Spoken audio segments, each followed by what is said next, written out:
this whole thing's a mess. Ads don't work. This, and that. It's like, no. Where are you sending people to? And what's that experience like? Because people don't buy off of ads. They just click off of ads. They buy on actual websites. They buy on actual landing pages. They put their information in for leads, on the actual website. So the first thing I like to do really is look at what are those back-end metrics? What are your conversion rates? How are people clicking through the website?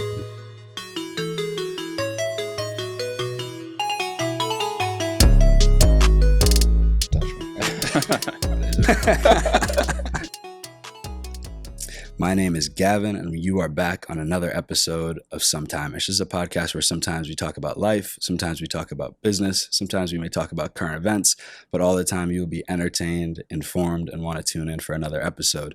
I am here with e-commerce expert Damon Dixon. Hey, expert, man. I appreciate that. Absolutely. I mean, it's a fair title, right? Yeah, just a little bit. You've been definitely doing some numbers, putting in the work for a while. So for the people who don't know, who is Damon Dixon, and if you could tell us a little bit about your product as well. Yeah, so I've been doing e-commerce now for about 4-ish years.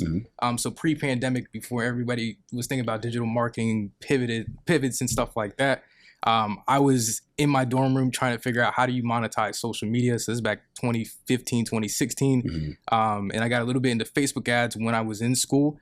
And I remember it was like, I think it was the summer after my junior year, I made my first 10K in revenue, right? So I'm like, okay, there's something here. Well, I didn't make a ton of profit, but like I knew, okay, I'm making ads for this platform. I built this website. People are buying this. There's some sort of arbitrage going on. So really from 2018 onwards, I just went deep into understanding paid ads. It took me about $1 million worth of spend to really understand what I was doing. But on that second million when I was spending and also helping other businesses, that's where I started making profits. That's where I started to understand, okay, this is how you grow businesses online.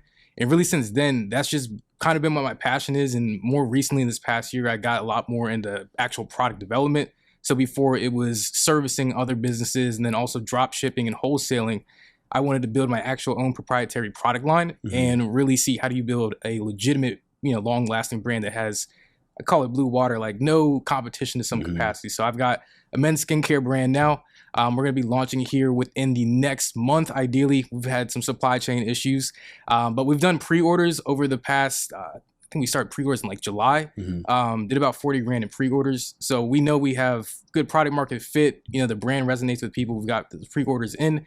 Now it's just a matter of actually deploying the inventory, getting it to the hands of people and starting that whole flywheel effect. So awesome. About that. Something I didn't tell you is I actually saw your product come up on my Instagram. Oh my God. And that's definitely why I wanted to get you on. And this is like a couple months ago. I'm seeing the product. I'm like, this because you were in one of the ads. I was like, this is a awfully familiar face. I didn't know this guy modeled. But I'm in real estate, so obviously I know how to do some deep digging, and I did some research. I was like, no, he actually owns this brand. And I was like, nah, we need to talk about him. Awesome. If you could just kind of give me some background, how to Instagram ads, Facebook ads, how does that work? How do you get in front of a customer like me? Yeah, absolutely. So it all starts with the actual creative. So like the video, the photo that you're using, and making sure that you're creating some sort of marketing messaging that resonates with your target audience, right?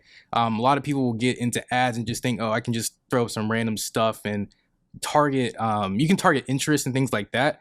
But that only goes so far, right? Like a lot of your targeting action needs to be in the creative. If you think about how traditional advertising works, not everybody's just going to resonate with what Nike says. Like some people want Adidas, some people want Under Armour, so on and so forth.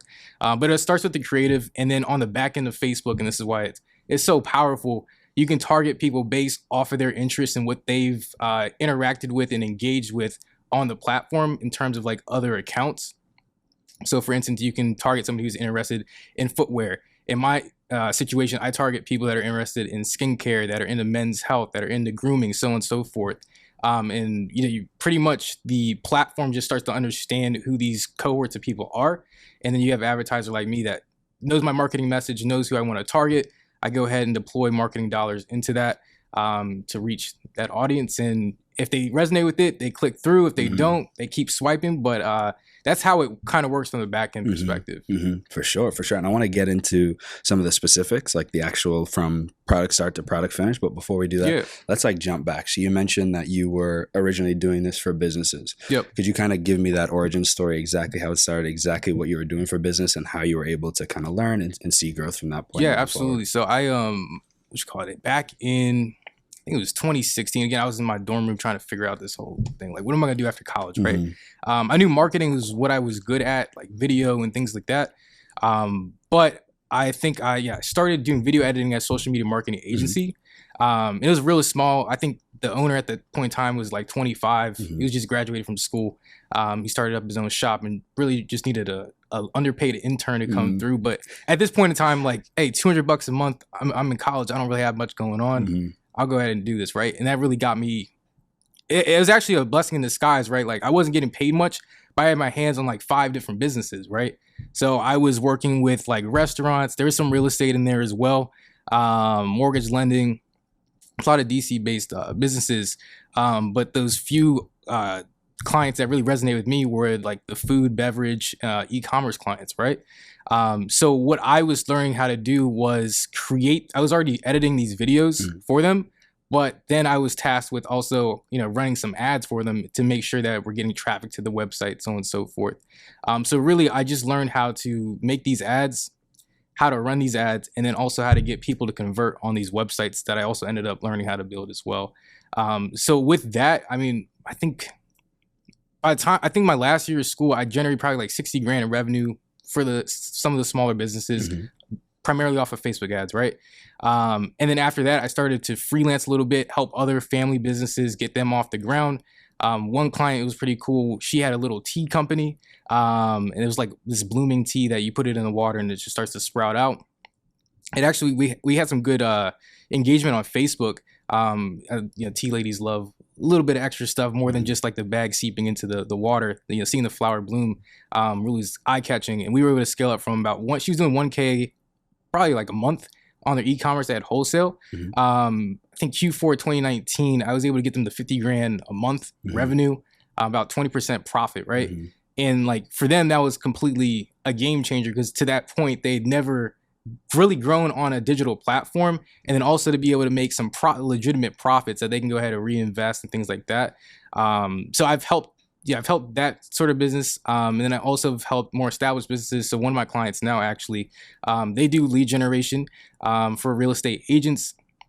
I've been working with them since 2019, helping get new real estate agents into their whole ecosystem, build out their lead generation funnels, to really just keep growing their whole ecosystem for the most part. So I've had experience really starting everything from scratch, proving the market, and then expanding that budget slowly. But the way I really did all that was just by going all in with myself, and on the side just taking like literally every single dollar I had into Facebook ads and trying to figure out how do I grow, and then just applying it to the other businesses in a little bit more conservative manner. For sure. For people who are maybe trying to get into that space, like how much do you generally have to spend when you're testing new copy? Could you like break down your methodology on all that? Yeah, absolutely. So the way I like to do it is, again, I try to spend as little money as possible. And the best way to go about spending as little money as possible is do as much research as you possibly can. So putting in that initial time before you put in the money. So with that, making sure that you understand who you actually want to target, understand who your message is for, and also understand where you're sending them. So a lot of people will just run ads and then have a terrible website. You have to have good ads and you have to have a good website. Obviously, that's relatively subjective, but there's some basic design principles that go into each. I won't go too deep into it, but one of the principles that I always look at is a principle called AIDA. So within marketing, that's attention, interest, desire, and action. So making intentional design decisions based off of those different principles within the marketing funnel is what I like to do first. So let's say we're expert at that and we've got all that down. Then what I like to do is create my creatives for that. Obviously, website and creatives. And then I go ahead and I start off with probably like $30 a day. It's all going to be, let's say, relatively dependent on the product and service. When it comes down to it, like some businesses will just have different acquisition costs. So this is like a business metric thing that I'm not say recently learned about, but like When I was first running ads, I didn't understand this whatsoever. But you want to look at what is your general acquisition cost. So for like an established business, if they know their cost per lead is typically around $100, well, my goal as an advertiser is to be able to at least come underneath that and optimize around that. So if I come to my budget and I've got my creatives and I've got my landing page in order, and I know I want to go ahead and start deploying these ad dollars, well, I need to make sure that I have enough budget within my campaign to at least hit that $100 acquisition cost, right? So I look at, once I got the creatives down, then I look at what the actual metric that I need to hit, and then I start running my ads and I see where my legitimate metrics come in from the legitimate market, and then optimize from there. So the creative pieces are like the most important part. Then it comes into the budget and optimizing around those business metrics. And then a little magic after that, you gotta, after being an ads manager for a little bit of time, you start to see how all the metrics kind of come together.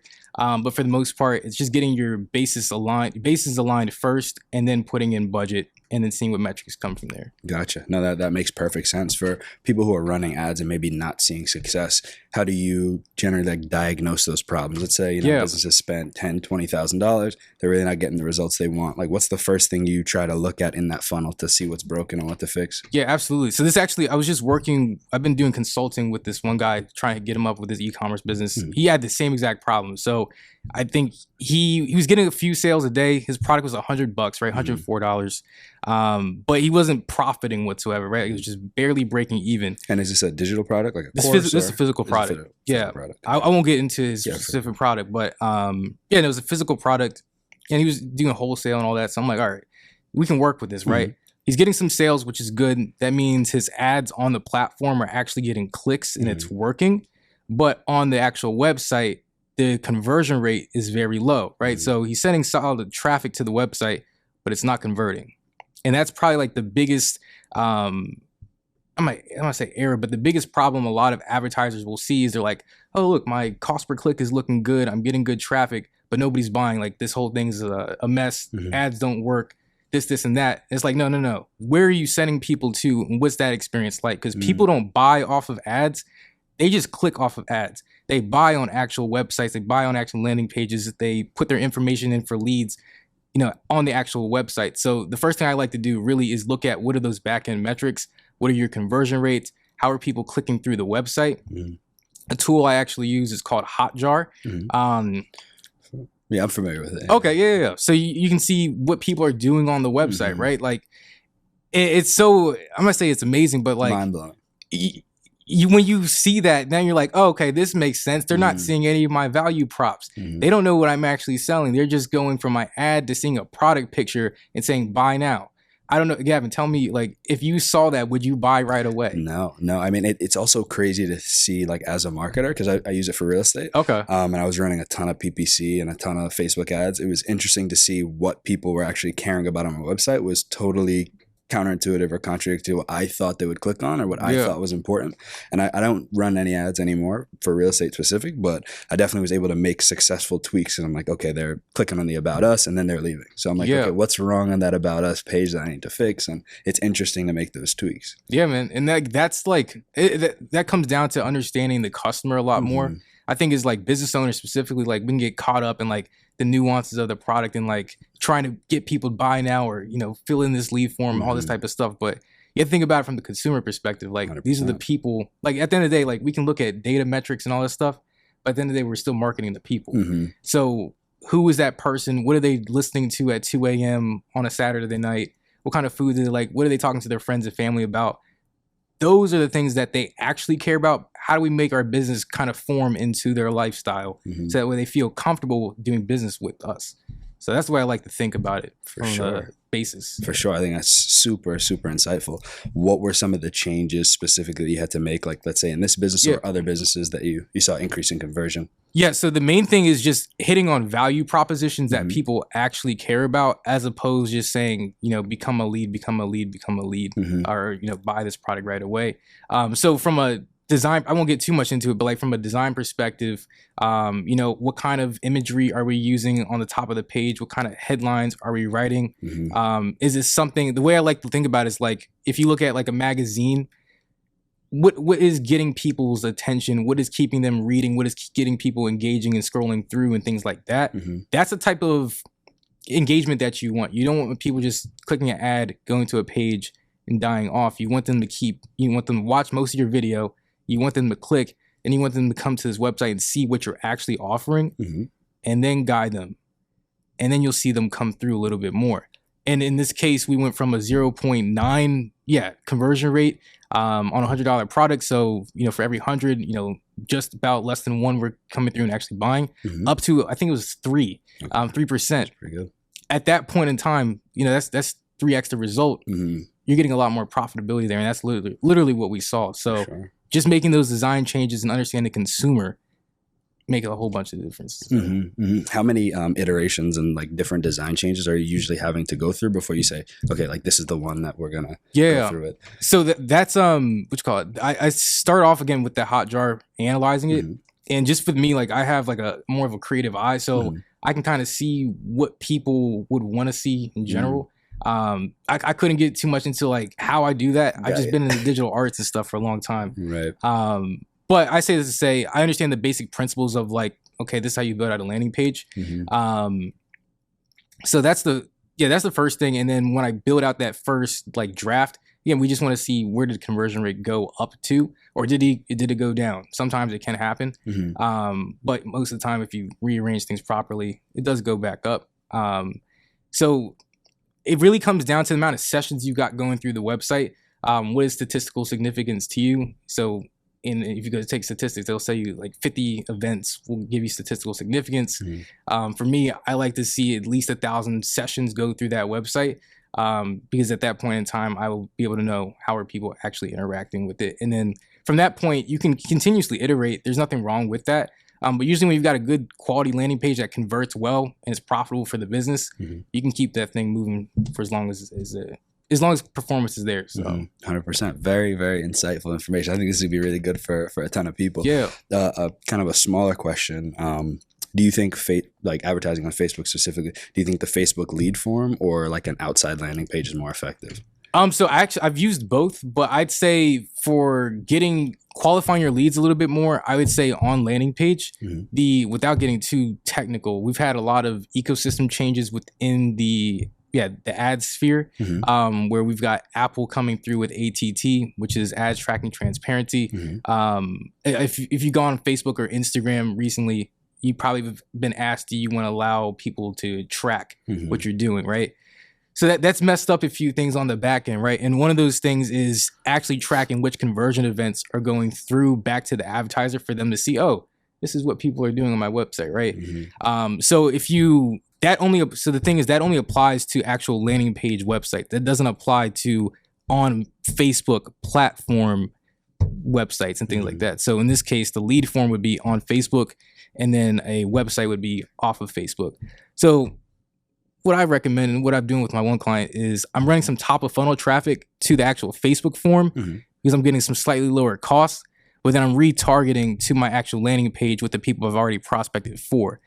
What this does is it gives me good, clean data that I can read top of funnel, and then I can also trust my data middle and bottom funnel because I know I'm getting good quality metrics top of funnel within my Facebook audiences. So I recommend mixing it up a little bit, but that comes to the ads, going a little bit deep into the ads and stuff like that. So. No, I think that's super good advice. How do you see the landscape changing? Because I know there's been so many changes between Google, Facebook. How do you see the advertising and marketing landscape, changing over 5-10 years, maybe even like, let's say 1 year and then 5 years? Yeah. So, the big thing right now is data privacy. Like that is just huge. Like Apple really made that very clear to people. And they're incentivized to do so they can take a lot of Facebook's market share in terms of advertising. So if you actually go into the Apple App Store right now, you'll see a lot more Apple ads in their search functionality. So all they really did was try to handicap Facebook as much as possible.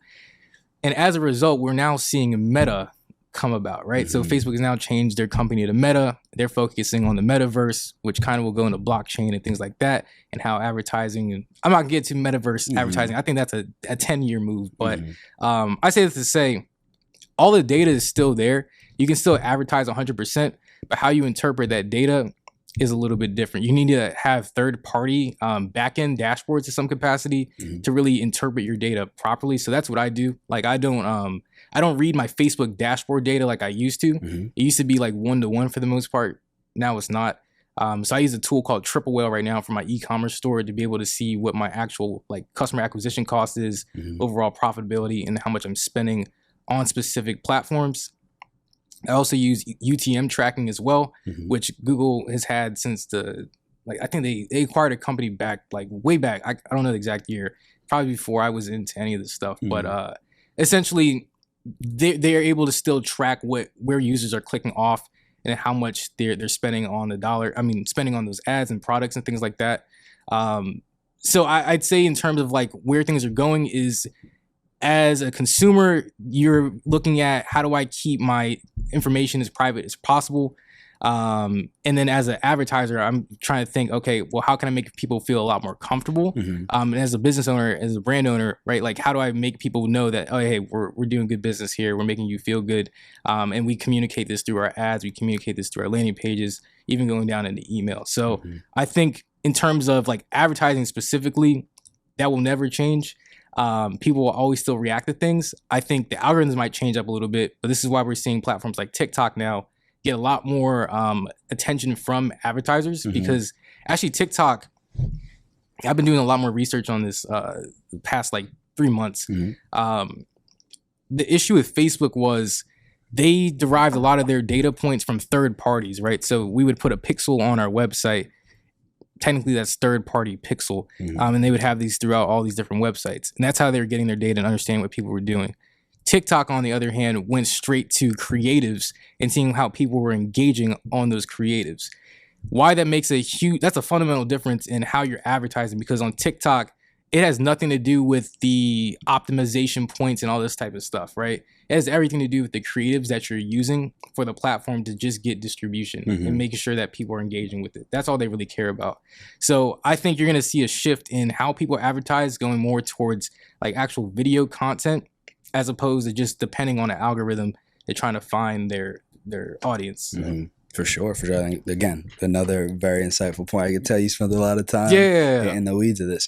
How do you go from, and I know you're still doing this, you're still advertising for other businesses, but how do you go from doing that to, launching your own product? Could you kind of take us through step by step? Yeah, absolutely. So I would say the main thing was, for me personally, one thing I realized is like when you're advertising for other people, you have handicaps, right? Because they have their own budgets, they have their own way of viewing the business, things like that. So for me, I don't really like limits to that capacity. It gets kind of annoying because like if I want to do something creative, I want to go do something creative and test new ideas and stuff. So for me, I started my first e-commerce brand literally like the last day of school back in 2019. I was sitting there in graduation with Shopify on my phone, just swiping through real quick. And with that, I think I found a product on Alibaba at the time, and it was women's skincare. I'm like, okay, yeah, women are going to buy this product. I'll figure this thing out. I was able to sell a lot of it, right? But I wasn't passionate about the actual product and brand. It wasn't great quality. Packaging was terrible. I was getting it to people, quick and things like that, but it just wasn't something I'd see myself doing long term. And then also I had an issue with my pricing strategy. So I was really undervaluing the product. And as a result, my audience would never buy again from me, even when I was doing email blasts and things like that. So I saw there's a fundamental issue, not only in my unit economics, but also my brand's perceived value and just lifetime value of the customer, right? And to kind of go back 25,000 orders, you can't just do that overnight. Right. Like it just didn't work, right? And I tried. So there's a point in time in, I think it was June 2020, where I made this pivot to like, okay, I understand the skincare vertical. I had very bad skin back in the day. I still don't have like perfectly clear skin, but I had a lot of acne, so I could always resonate with that that whole solving that problem, right? So getting into, I was like, all right, I know the skincare, I have these issues. Let me go ahead and actually build a product line around this. And at the point in time, like there's still not a lot of men's skincare brands out there. They're starting to pop up here and there, but for me, I actually wanted to create a tool for men to clear their skin up and exfoliate and things like that. Because that was actually the biggest difference in my skin when I just stopped washing with my hands. That's not going to get in deep into your pores and things like that. And there's only so much a product like a face wash and moisturizer can do. To some capacity. If you have thicker, oilier skin, which most men have, you need to go a little bit further, exfoliate and vitalize your skin. So actually, I think it was on Amazon. I found some product that like low key worked. I'm like, all right. But I didn't mess with the branding at all. Like it was pink and things like that. So I'm like, all right, let me go ahead and revamp this product. I found a private label version of it. And I had a basic face wash and moisturizer. And then we also had a towel, right? So I went to filming my Facebook ads. Candidly, I just film in the bathroom, right? Like if for anybody that's making Facebook ads, just use UGC, like, so user generated content. Use your phone, get a friend, family member to film these ads. Like that's what actually works on the platform. So I was literally in my bathroom filming these ads. And right away I was starting to get sales. And over time I saw more sales. So I'm like, okay, guys are resonating with this product. It's selling well and it's more profitable than the other brand I'm running. So eventually I just scrapped that entire brand, went all in focusing on dudes. And then I've kept tinkering a little bit more with pricing strategy, and then I unlocked another level of profitability, right? So that's when the thing actually started to grow. And I was like, okay, we've got something here.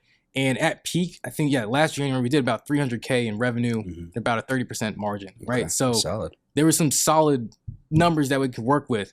Now, the issue was I got a cease and desist order, right? Okay, from I cannot disclose the company, but it was at that point in time where I realized, one, it's good that I can market a product and I can scale it up, right? I had influencers in there. There's a lot of celebrities and things like that actually shouting out the product. Okay. And that was all paid, or that was just off the strength of the product? Right? Okay. So you got a great product, right? I knew I had a great product, and the way I branded it was completely different, right? So like I was like, okay, there's something definitely here. And then I was like, okay, no, I'm not going to just quit. Like I got the cease and desist. I had to get a lawyer involved and like figure out what all this meant. Cause at this point, I don't really know what IP is. Right. I was just marketing products from Alibaba. Like that's all I knew. Right.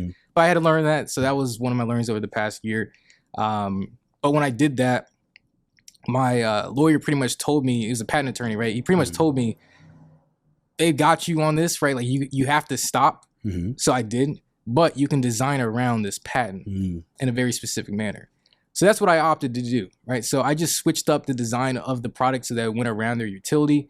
And then I went into actually building my own, my own technology within that so that it is relatively defensible on my behalf. So like it's a complete design around a design around. So I don't really have anything to worry about there. So that right there was the biggest move, and honestly a pretty big investment as well. But I knew long term, hey, I've got a good product, people like it, and there's some scale going on here. It'd be dumb for me at 24 years old not to go ahead and actually make that move. Worst case scenario, it doesn't work out. But best case scenario, I've got a verifiable asset that maybe in 5 years or whatever I could exit for or something like that. Right. So that's the way I kind of thought about building my own product. When you build your own product, you own the rights to that product. You own the supply. You can defend it, things like that.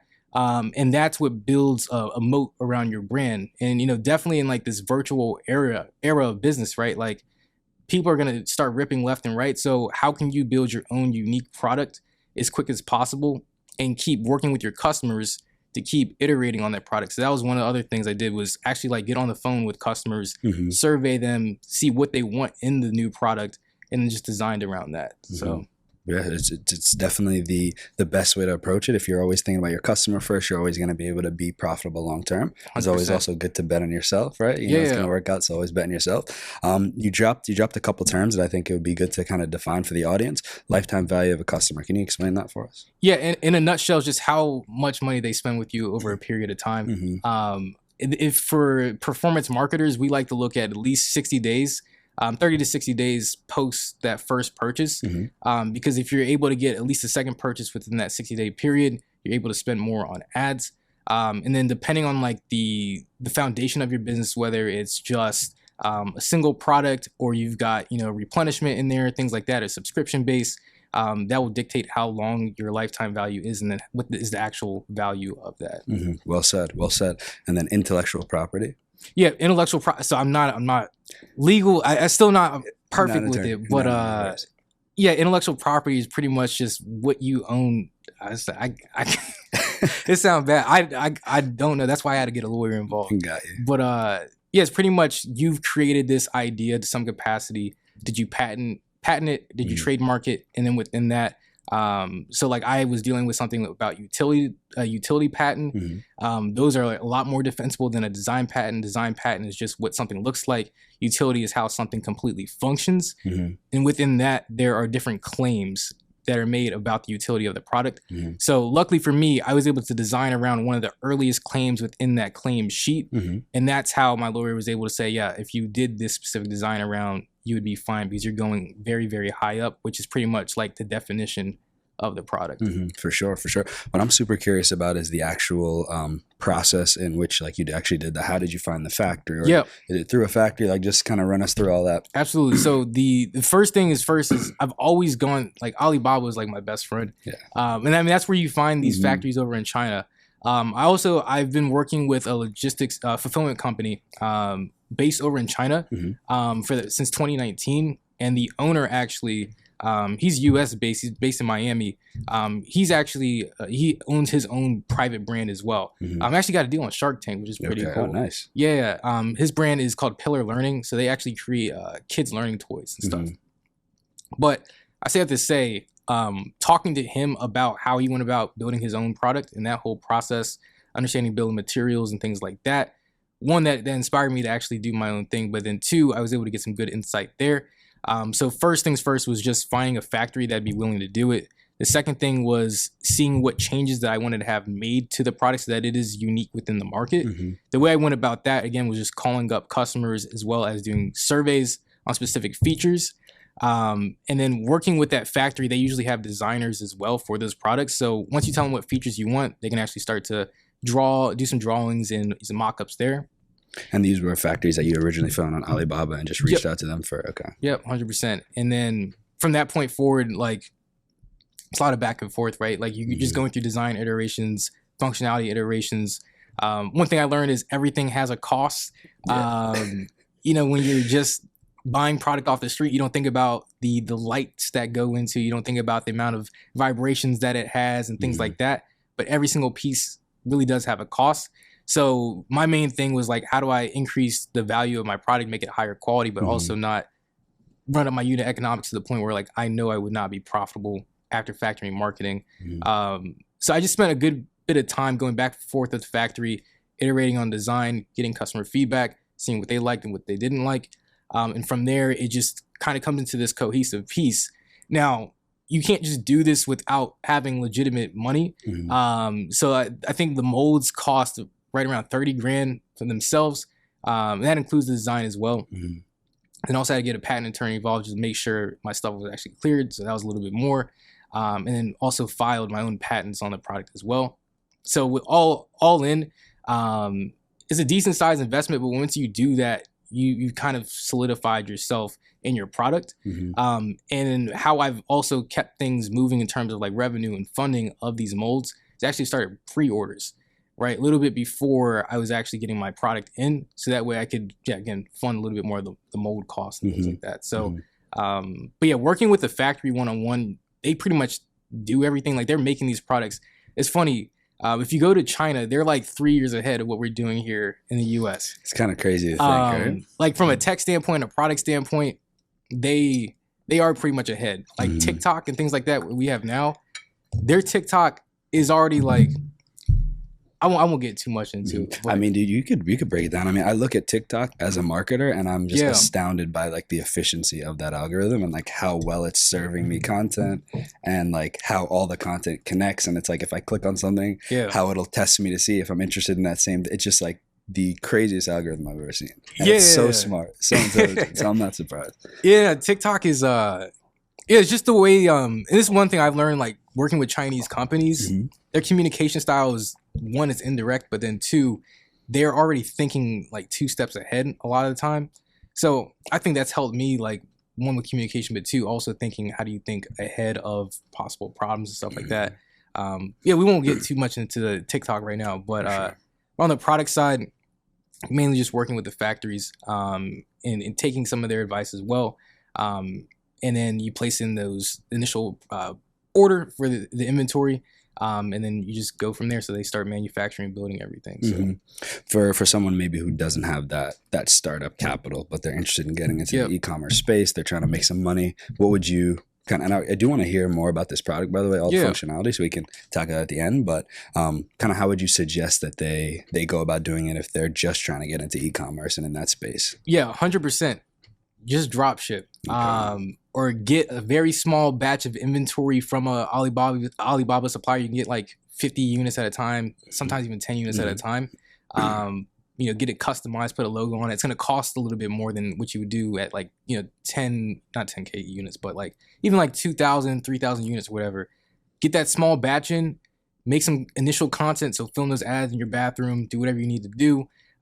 Take some quick photo shots, on the table or whatever for the website. Do it as low cost as you possibly can to validate that this product actually sells. I think a lot of people get caught up in like these product ideas. Like, actually, it's funny. Like, so I live in the suburbs, right? So I'm not really in the city too much. And I remember my cousin was telling me when she moved to New York that there was no parking whatsoever. I'm like, this doesn't make any sense. I'd never been to New York at that point in time. But she was telling me about an app that I guess they built where you can find parking garages and stuff like that. I'm like, why would anybody ever need this, right? I say that to say the product in the market is super, super important. If you don't have product market fit, you legitimately don't have an audience that you can buy media into, scale, or sell to, right? So I always look at validating that product for as little money as you possibly can do that for, and then go ahead and say, all right, we're getting some money here.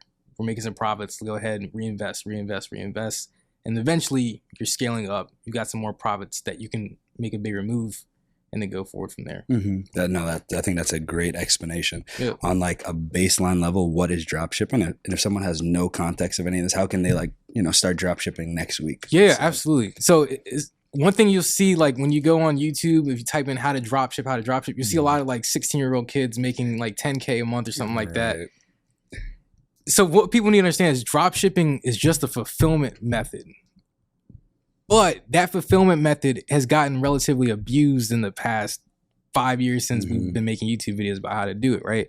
So when I say it's been abused, it's like people will have shipping times that are 40, 60 days long or something like that. Like most consumers are not going to be waiting for that.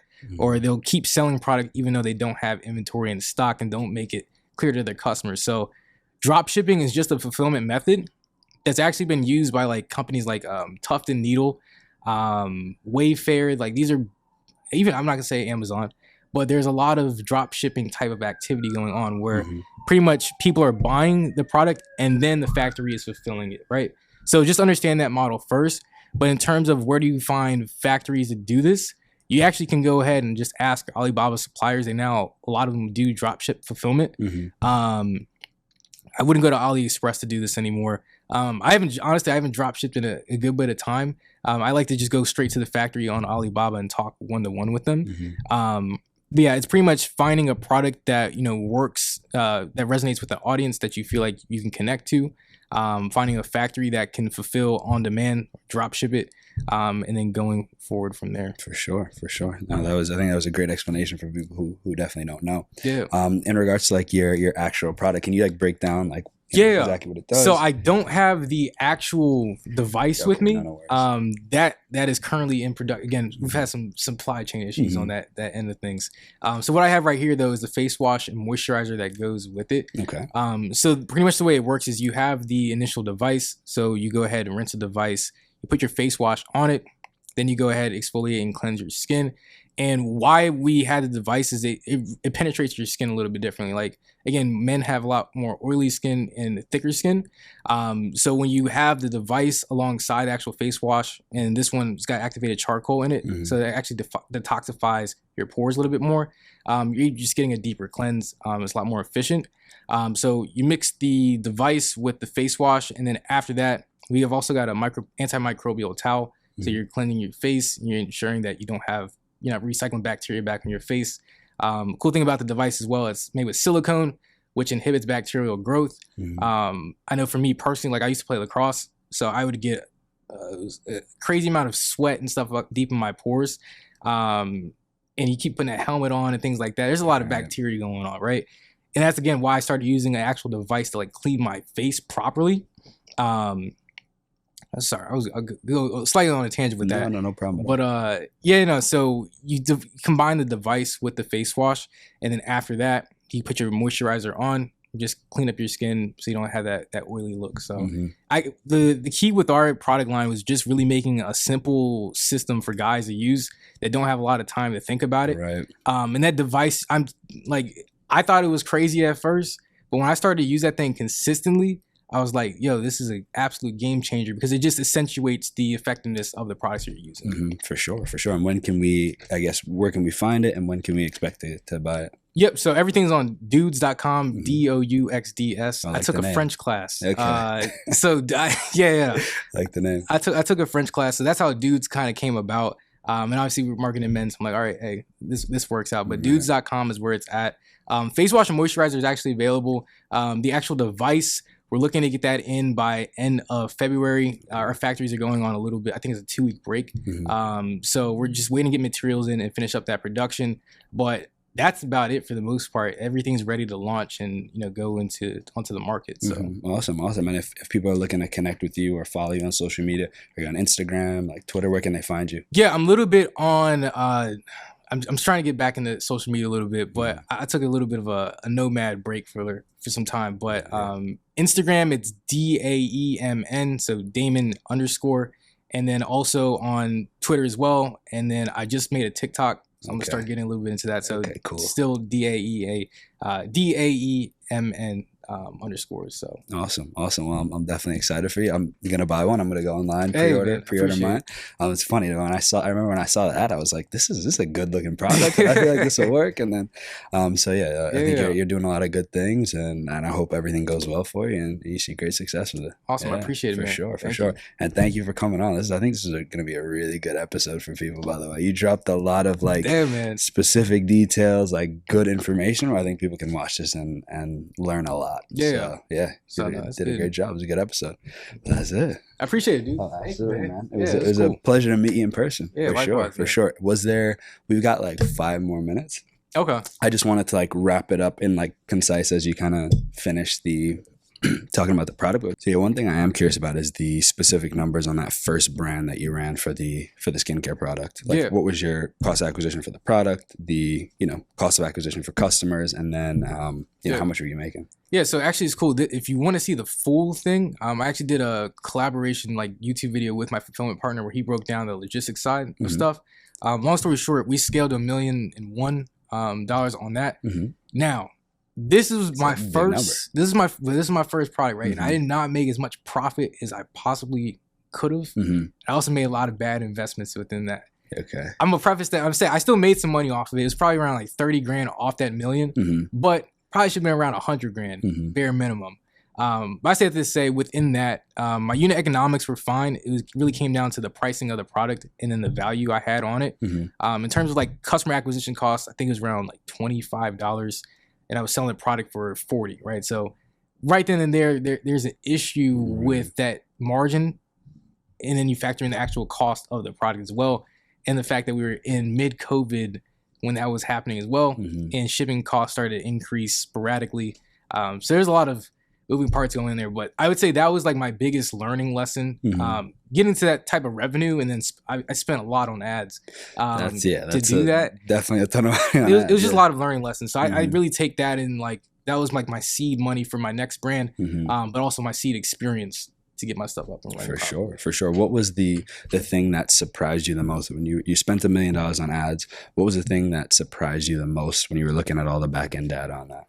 Yeah, the thing is, on my how I run my ad accounts now, right, is incredibly simple compared to what I used to do before. I used to think you need to have a whole bunch of different campaigns, a whole bunch of different budgets and all this type of stuff. But it really just comes down to the creative, so the video and photo that you're using, the marketing message, and where you're sending that traffic to. If you can get those 2 things right, it doesn't matter how many campaigns you set up, what the specific budgets are, what you're targeting, all this other stuff. It's always a message in the landing page, and that's what's going to create the tangible value for the people to buy. So I literally last year I think I only had like 5 campaigns running at any given point in time. Mm-hmm. So I usually do 3 prospecting and then 2 remarketing. That's pretty much it. And I test a lot of creatives.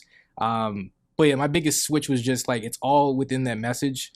And then it's just amplifying that message for the most part. Mm-hmm. I think that's very, very wise advice. You go online and a lot of it is even the same thing in real estate. It's super overcomplicated, and most of the time the marketing is super simple, right? It's like the prospect, the message, the conversion, the close. But I think sometimes we also tend to try to overcomplicate it because sometimes we can overcomplicate life, right? We're humans. Yeah, but it's cool though. Like I think that's what makes people, and that's what like can make you a data nerd. Like at one point in time, I think I literally was in Ad Manager like every single day. Like there's sometimes I wasn't sleeping, right? So I'm just trying to digest this information, but the more experience you get on that, the more you understand what the actual levers are to pull. And those are usually very, very simple for the most part. For sure. Another interesting point to that is like in real estate, you're also, and this is kind of the difference between like in-person sales and online sales. Yeah. You have these kind of like these heuristics and things you see and like where you see the conversion, right? Like actually talking to people. Yeah. And sometimes I think it can be dangerous to try to bring those into the online marketing space because like the way people may behave when they're by themselves in front of a computer and what you may expect from them there can be slightly different, right? So it's like keeping an open mind, kind of looking at both things. I got you. Yeah. But good stuff. We're at time. Honestly, you killed. I think this is gonna do really well. I keep telling you that, but like I think this after having sat through this again, you're the 7th episode. You dropped some really good knowledge. I say so. You said you had a lot more real estate guys, and then investing in crypto and stuff like that. Yeah, do you know Yanni?